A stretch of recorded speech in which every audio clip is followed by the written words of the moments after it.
Bonjour à tous et bienvenue au premier jour de la troisième journée canadienne de défense des droits linguistiques de la conférence Nos droits linguistiques Canada.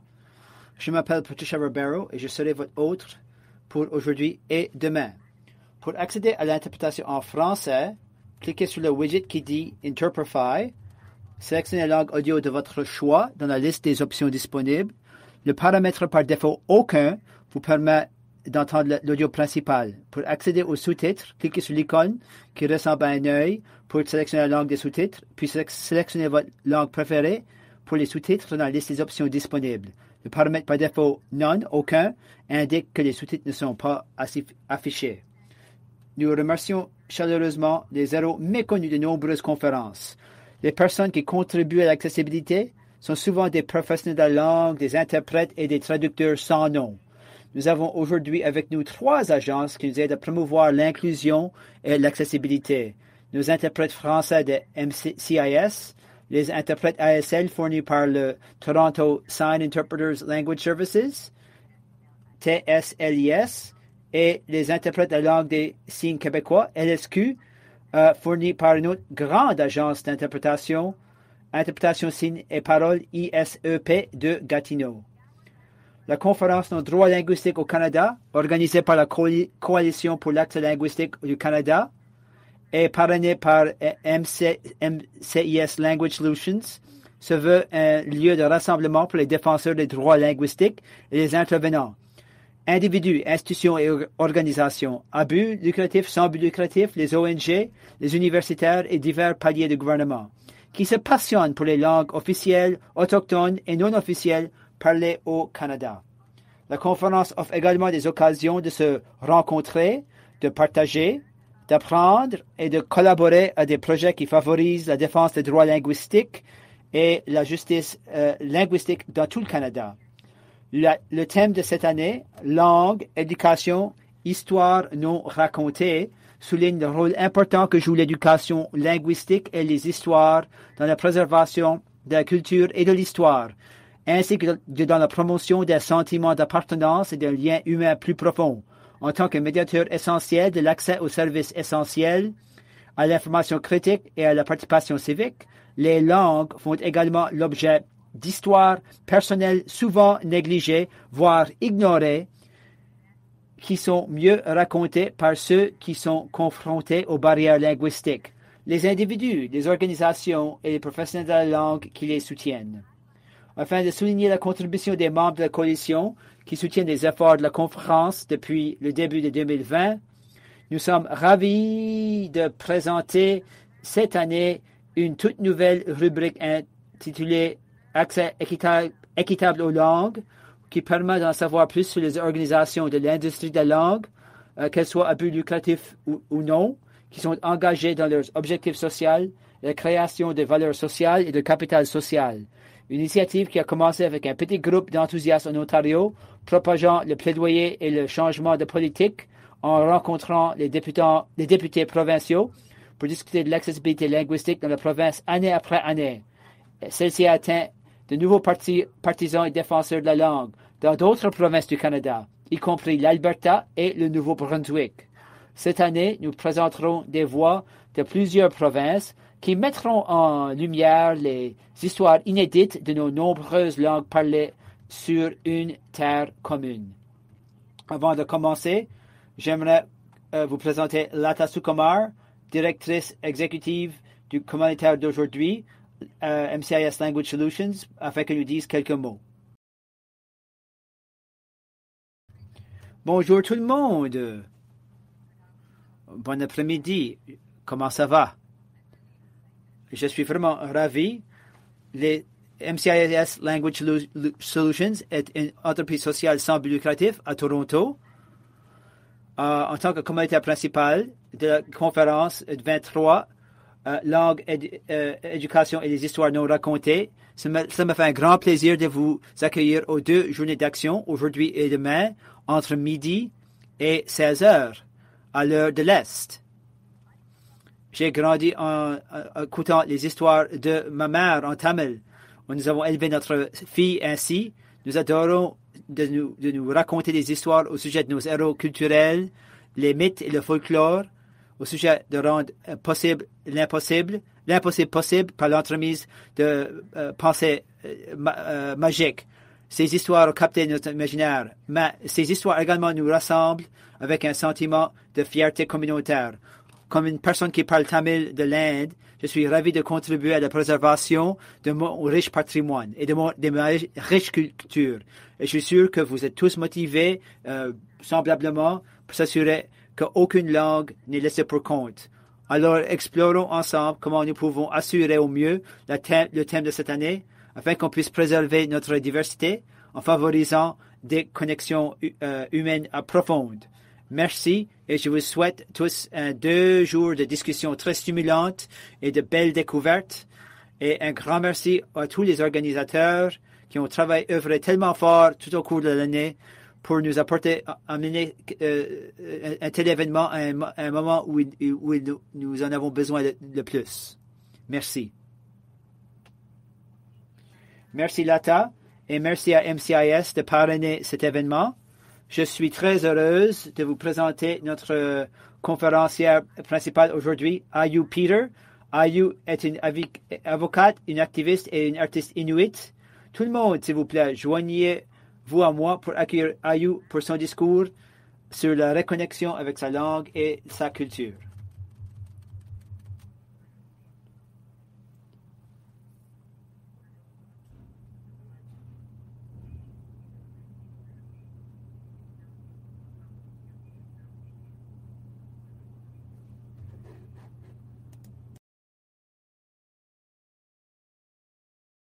Bienvenue à la Journée de défense des droits au Canada en 2023. C'est une journée très spéciale. Le 20 février, le 22 février 2023. C'est l'anniversaire de ma mère. Elle aurait eu 100 ans aujourd'hui si elle était toujours vivante. Et je veux la remercier de m'avoir mis au monde afin que je puisse être parmi vous aujourd'hui. Quelle journée joyeuse. Je m'appelle Ayu Peter. J'habite ici à Kalit, au Nunavut. Au Nunavut, nous parlons une langue autochtone appelée Inuktitut. Et c'est une langue circumpolaire qui s'appelle Inuktitut. J'ai eu la bonne chance d'apprendre la langue inuit lorsque j'ai déménagé ici en 1981 du Groenland. J'avais perdu ma langue, mais grâce aux Inuits,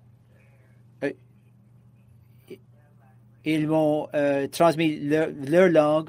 J'ai pu regagner ma langue. Alors, je me sens très privilégié de pouvoir aborder cet enjeu ici avec vous. J'habite à Iqaluit, c'est là où j'ai appris la langue. Je travaille dans un centre appelé Devokik, où nous enseignons les adultes inuits s'ils n'ont jamais eu l'occasion d'apprendre la langue inuit, ou s'ils l'ont oublié, comme moi-même j'avais oublié ma langue. Nous leur redonnons leur langue, et c'est un programme génial. Nous avons également des apprentissages à plus haut niveau universitaire de l'Inuktitut pour les gens qui savent parler l'Inuktitut. Sinon, nous n'avons pas d'autre occasion d'apprendre et de faire des progrès dans notre propre langue inuit. Le Canada est le seul pays du Nord, c'est le seul pays de l'Arctique sans une université dans les régions circumpolaires. Alors, c'est important pour nous de préconiser l'apprentissage de nos langues et de l'offrir en legs à la plus jeune génération qui pourront l'offrir à leurs propres enfants. Ainsi, on peut sauvegarder une langue qui a été élaborée pendant au moins 4500 ans. La langue parle de l'environnement, les animaux, nos relations, tout ce qui englobe nos vies et qui a été offert en legs d'une génération à l'autre. La langue Inuktitut ne devra pas disparaître. C'est notre cadeau, c'est le cadeau de nos ancêtres et nous sommes dans l'obligation et nous avons la responsabilité de la transmettre aux générations futures. Menant à cette discussion, je songeais à ce que nous pouvons faire comme défenseurs des droits, comme militants, comme gens qui œuvrent sur les enjeux linguistiques. Nous devons tous nous entendre que nous sommes là pour à la longue. C'est pas juste cette année, c'est pas juste l'année prochaine, c'est pour des générations à venir. Et ce serait toute une honte, pas du tout un beau récit, si nos générations futures se disaient bon, nos ancêtres, pour eux, c'était pas important de transmettre ces savoirs pour s'assurer qu'on garde notre langue inuit. Alors, travaillons ensemble. C'est pas juste les Inuits, c'est pas juste les communautés autochtones qui doivent œuvrer fort à cet égard, dans la promotion des langues et de sauvegarder nos langues. Il faut les efforts de tout le monde. Il faut que tout le monde œuvre ensemble pour s'assurer que nos langues et notre langue inuit et les langues autochtones au Canada prospèrent et que l'on crée des occasions et que l'on s'assure qu'on accorde de l'espace afin qu'on puisse continuer d'apprendre nos langues et non pas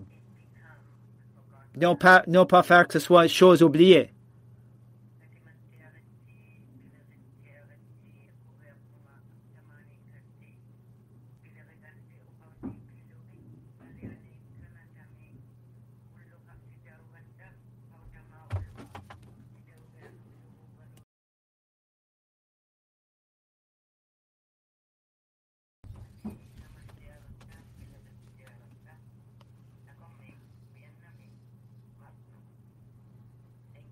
Merci.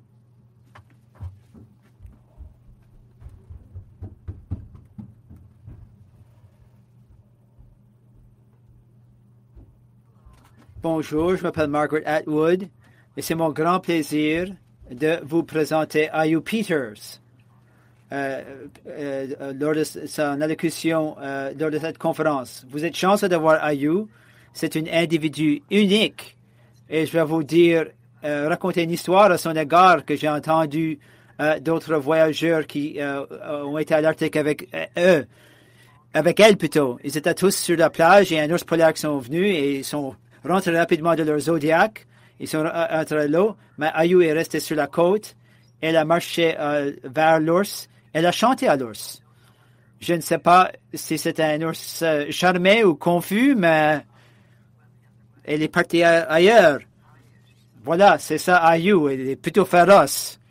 Et je l'ai connue depuis le début du 21e siècle. Je suis sûr que vous allez beaucoup apprécier son allocution. Le titre, c'est « Deux fois colonisé ». Uniquement parce que j'aime bien faire les choses à l'extrême. J'ai été colonisé une fois, et là, j'ai dû être colonisé une deuxième fois. Et voilà. J'étais né au Groenland, mais je vais vous parler ce soir en grandissant au Groenland dans les années 1960. J'ai fréquenté l'école au Danemark dans les années 70. J'ai déménagé à l'Arctique canadien aux années 80. Et mon vécu et ce que j'ai appris des Inuits de l'Arctique canadien. Et comment ça se passe aujourd'hui. Alors, en 1960, je suis né dans la partie nord du Groenland, à Giksonak, dans les îles Disco. Combien d'entre vous se sont rendus visite à l'Arctique? Bien. Avec le chauffeur de taxi, je venais ici et il me demandait, alors, l'hiver est combien long? J'ai dit, environ 10 mois. Et il a demandé, comment est-ce que vous obtenez tous les biens dont il vous faut? Il y a un vaisseau dans l'été, il y a 2 ou 3 mois où on peut naviguer. Par contre, avec le changement climatique, ça se prolonge. Et tout autre on fait l'objet de vols par avion. Ça l'intéressait beaucoup. Et sa prochaine question était, quelle est la différence entre les gens de l'Arctique et les peuples autochtones? J'ai dit c'est la même chose. L'air est différente. Maintenant, on s'appelle des personnes autochtones. Alors, vous allez entendre le terme peuple autochtone plus souvent. Alors, je suis une personne autochtone du Groenland. J'ai fréquenté l'école. En fait, la première année, c'est dans ma langue. C'est la langue autochtone du Groenland. Deuxième, troisième et quatrième langue, on m'enseignait en danois. À cette époque-là, il y avait une politique au Danemark qui exigeait qu'on devienne tous danois, qu'on apprenne la langue danoise, qu'on apprenne tous au sujet du Danemark. Le Danemark avait colonisé notre île. Ça a commencé en 1721 avec un ministre nommé Hans Ehr qui est venu pour rejoindre les gens du Nord. Le Nord était avec les personnes de Norse. Ils avaient venu aux alentours de l'an 1000, les ascendants des Vikings, l'Éric le Rouge, par exemple, toute sa famille et toute la délégation, aux alentours de 1350 à 1500, le petit air glacial était venu au Groenland et la température avait changé un peu au Groenland. Alors, les Norse qui vivaient avec des vaches et des moutons, ils ne faisaient pas la chasse comme les peuples autochtones. On devait soit déménager ou disparaître. Moi, je maintiens qu'on nous avait tous mangé, mais les historiens vous diront que c'est pas vrai. Nous ne les avons pas tous mangés. Alors, mon peuple est venu de l'Arctique, de l'Alaska. Nous avons traversé le Canada et ensuite au Groenland. Ça s'est passé aux alentours de l'an 1000. Alors, les Inuits, mes ancêtres viennent du Nord, et les Norse, nous avons des histoires au sujet des interactions, mais puisque nous sommes adaptés à la vie dans l'Arctique et que nous vivons des animaux dans l'Arctique et nous utilisons la neige et le froid, nous avons survécu. Et mes ancêtres sont là. Et alors, Hans vient pour prendre contact avec les personnes norse avec qui ils n'ont pas eu de contact depuis des centaines d'années. Et il ne retrouvait que des personnes inuites du Groenland. Ah bon. Je vais christianiser les païens. Ils nous appelaient des païens. Ils nous appelaient Kalahit. Parce que les Danois nous appelaient Skallinger. C'était un terme d'insulte à l'époque. Mais aujourd'hui, on s'appelle Skalaltith. En fréquentant l'école, en deuxième, troisième, quatrième année, il y avait uniquement un enseignant danois. On ne parlait pas la langue du Groenland. Ça pouvait aller. Nos parents, ma mère, ne parlaient que la langue du Groenland. Et mes frères aussi. Alors, j'avais encore un lien à la langue du Groenland. On n'y songeait même pas qu'il y aurait des torts par la suite. La préoccupation numéro 1, c'est qu'on devienne danois. Il fallait apprendre tout au sujet de notre avenir. Sur le plan de l'éducation en danois, il fallait qu'on ait de bons emplois et être bien éduqués. Alors, à l'âge de 11 ans, il y avait un groupe de 6 étudiants qui avaient été envoyés fréquenter l'école au Danemark. Il y a des arbres, il y a des voitures, il y a l'électricité, il y a l'eau courante. Mais ce qui m'avait frappé, c'était me brosser les dents. Je ne m'avais jamais brossé les dents parce que la famille dans laquelle j'avais été placé, c'était une famille de dentistes. Alors, il fallait que je brosse mes dents 3 fois par jour. Et là, il fallait s'asseoir à une table avec une fourchette et un couteau et tout le monde assis pour partager les repas. Ce n'était pas du tout comme la nourriture à laquelle j'étais habitué. Nous pouvions voir notre nourriture, c'était du poisson, du phoque ou de la baleine ou du thé et des biscuits. C'est ce qu'on mangeait. Et tout le monde parlait le danois. J'apprenais le danois et là, la façon qu'ils nous ont assimilés, ils sont très intelligents. Il nous plaça séparément. On ne s'est jamais plus vus ensemble de nouveau. On était tous ensemble, seuls, dans une famille danoise, ne parlant que le danois. Et à l'école, lorsqu'on nous envoyait à l'école, on apprenait le danois, on apprenait l'anglais, l'allemand, le français et le latin. Ce n'était pas jusqu'à mon retour à l'âge de 18 ans, pour être avec ma mère et mes parents, mes frères et mes sœurs. Je ne pouvais plus parler avec ma mère. Ça m'avait frappé. Ça m'a tellement frappé.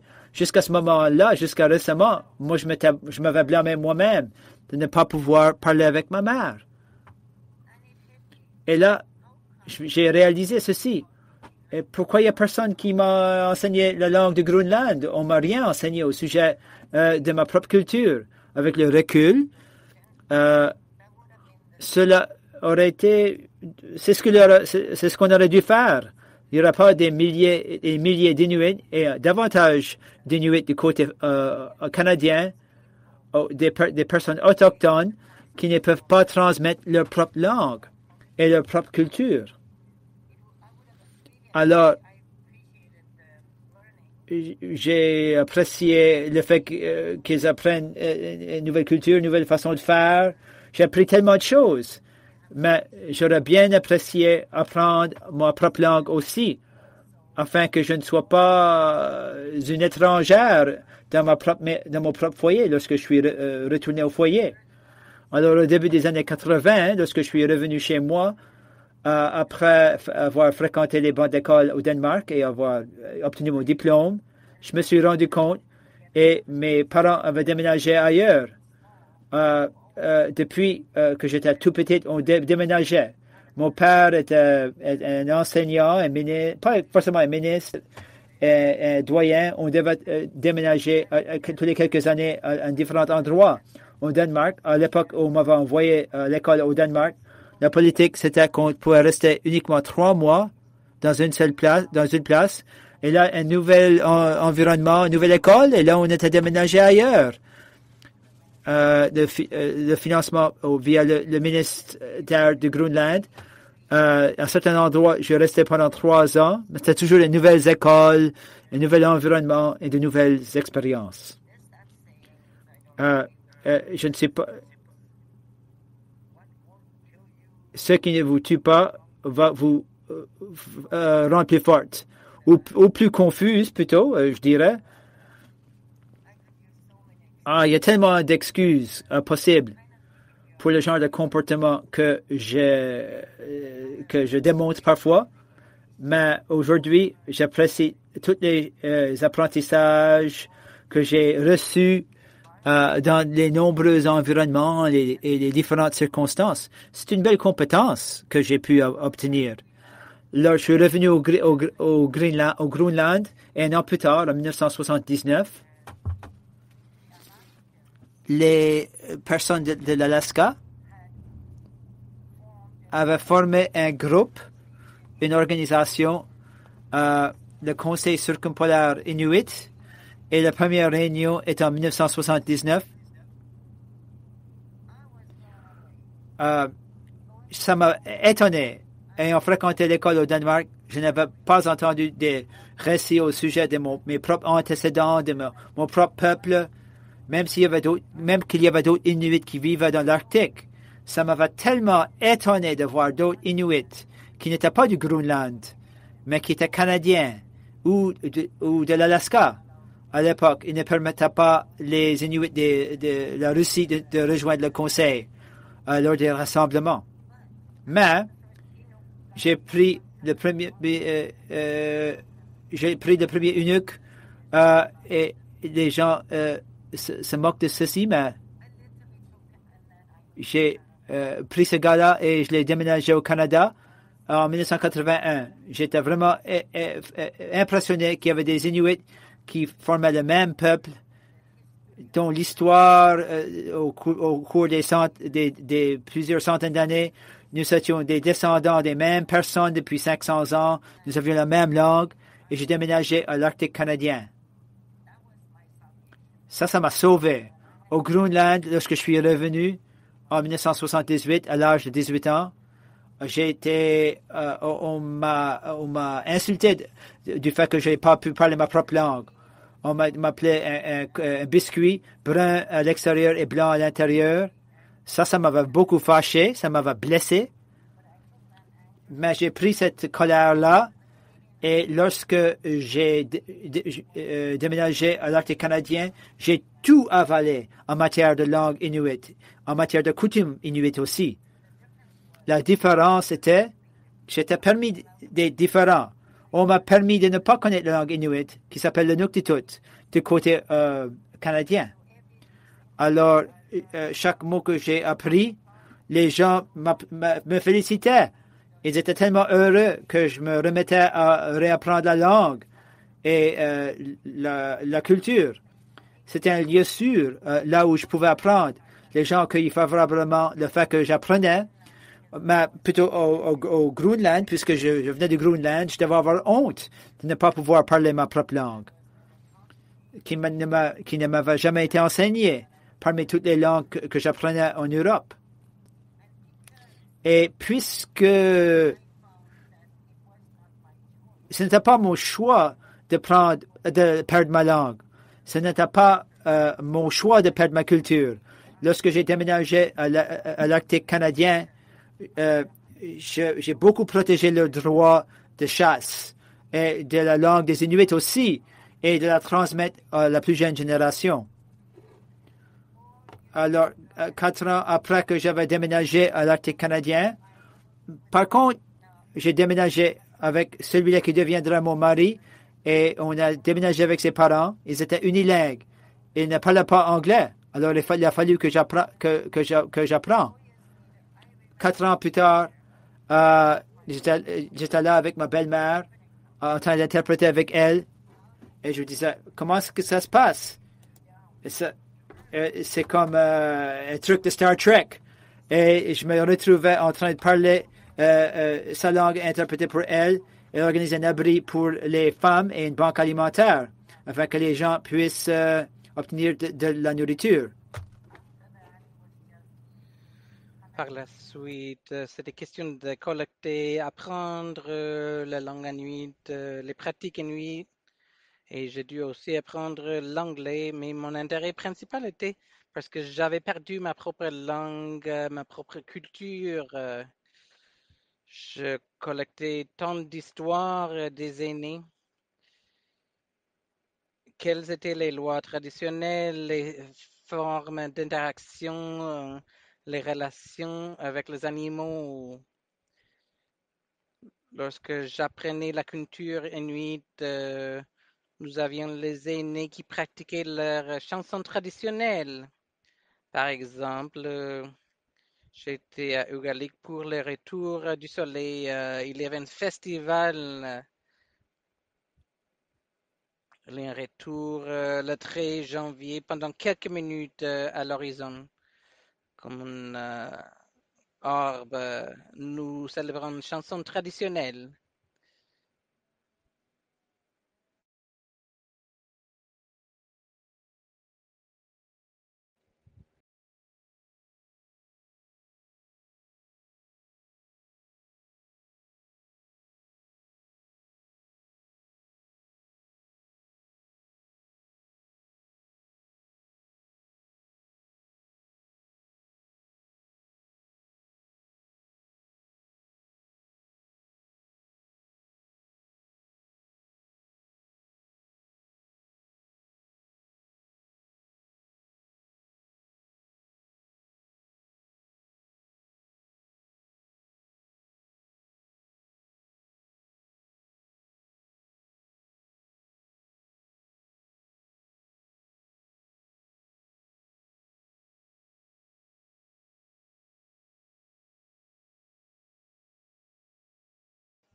J'ai chanté cette partie traditionnelle. Je suis tellement contente que je serai en vie. Les 2 étoiles, nous les appelons un tukiyok. Ils sont visibles encore sur l'horizon lorsque le soleil se présente. Et ça, c'est l'indication que le soleil est de retour.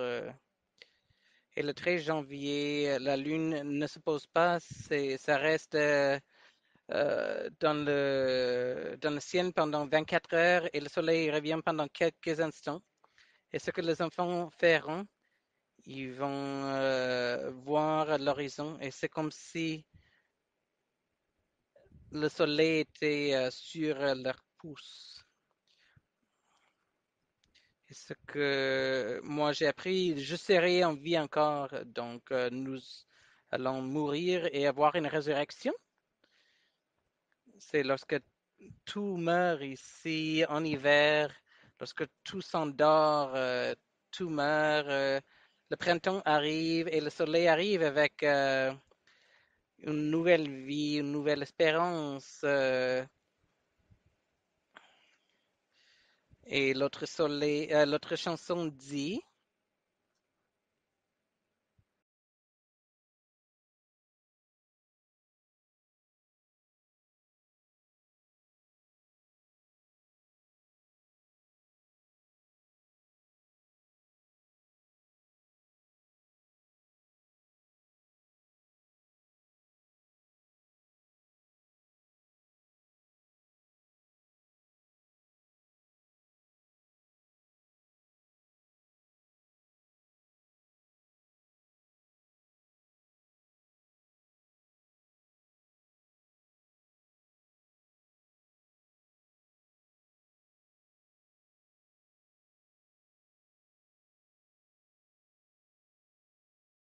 la chasseur passe sur la terre couverte de neige, l'océan couvert de glace, il n'y a plus de huile pour les lampes.